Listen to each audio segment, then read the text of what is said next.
జ్ఞాన రక్షణకు ప్రతీక అయిన తొలి అవతారమే మత్స్యావతారం. శ్రీ మహావిష్ణువు దశావతారాల్లో మొదటిదైన మత్స్యావతారం సృష్టి పరిరక్షణకు, జ్ఞాన సంరక్షణకు నిలువెత్తు చిహ్నం. చైత్రమాసం శుక్లపక్షం తృతీయ నాడు మత్స్య జయంతిని భక్తులు భక్తి శ్రద్ధలతో ఆచరిస్తారు.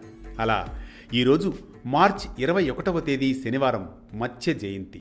పురాణ గాథ ప్రకారం సోమకాసురుడు అనే రాక్షసుడు బ్రహ్మదేవుని వద్ద నుంచి 4 వేదాలను అపహరించి సముద్రంలో దాచిపెడతాడు. వేదాలు లేకపోవడంతో సృష్టి కార్యం నిలిచిపోతుంది. ఈ సంక్షోభాన్ని అధిగమించేందుకు బ్రహ్మదేవుడు విష్ణువును ప్రార్థిస్తాడు. స్వామి మత్స్యరూపం ధరించి సముద్రంలో ప్రవేశించి రాక్షసుణ్ణి సంహరించి వేదాలను తిరిగి బ్రహ్మకు అందజేస్తాడు. వేదాలు తిరిగి వెలుగులోకి రావడం అంటే అజ్ఞానాంధకారం తొలగిపోవడం అని అర్థం. మరో ప్రసిద్ధ గాథ వైవస్వత మనువు గురించి చెబుతుంది. కృతమాలిక నదీ తీరంలో తర్పణం చేస్తూ ఉండగా ఒక చిన్న చేప మనువుకు దొరుకుతుంది. దాన్ని కాపాడిన మనువుకు ఆ చేప వరుసగా పెరుగుతూ చివరకు మహామీనంగా అవతరిస్తుంది. 7 రోజుల్లో ప్రళయం సంభవిస్తుంది.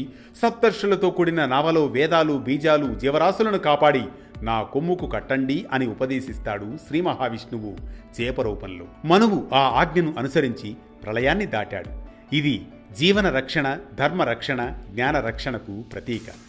ఇందుకు ప్రతీకగా నిర్వహించుకునేదే మత్స్య జయంతి. ఈ మత్స్య జయంతి ఆరాధనా విధానం ప్రత్యేకమైనది. మత్స్య జయంతి రోజున ఉపవాసం ఉండి విష్ణుమూర్తిని మత్స్య రూపంలో ఆరాధించాలి. విష్ణు సహస్రనామ పారాయణం, మత్స్యపురాణ పఠనం శుభప్రదం. పాలు, పళ్ళు, పాయసం వంటి సాత్విక నైవేద్యాలను సమర్పించాలి.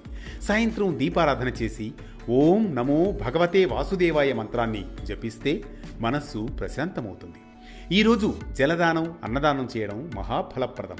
ఆంధ్రప్రదేశ్లో తిరుపతికి సుమారు 70 కిలోమీటర్ల దూరంలో ఉన్న నాగలాపురం గ్రామంలోని శ్రీ వేదనారాయణ స్వామి ఆలయం మత్స్యావతారానికి ప్రసిద్ధి. శ్రీకృష్ణ దేవరాయల కాలంలో ఈ ఆలయం అభివృద్ధి చెందింది. ఇక్కడ మత్స్య జయంతి సందర్భంగా ప్రత్యేక ఉత్సవాలు, ఊరేగింపులు వైభవంగా నిర్వహిస్తారు.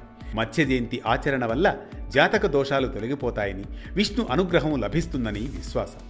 కానీ అసలు ఫలితం ఏమిటంటే మనలోని అజ్ఞానం తొలగి జ్ఞాన ప్రకాశం వెలిగిపోవడం, వేద స్వరూపమైన ధర్మాన్ని కాపాడే సంకల్పం కలుగుతుంది. ఈ మత్స్య జయంతి సందర్భంగా మన హృదయంలోని సముద్రాన్ని శుద్ధి చేసుకుందాం, అహంకారాన్ని సంహరించి జ్ఞానాన్ని ఆహ్వానిద్దాం. ఆ శ్రీమన్నారాయణ కృపతో మన జీవితం ధర్మమయంగా, జ్ఞానమయంగా వికసించాలని సూచించేదే ఈ మత్స్య జయంతి.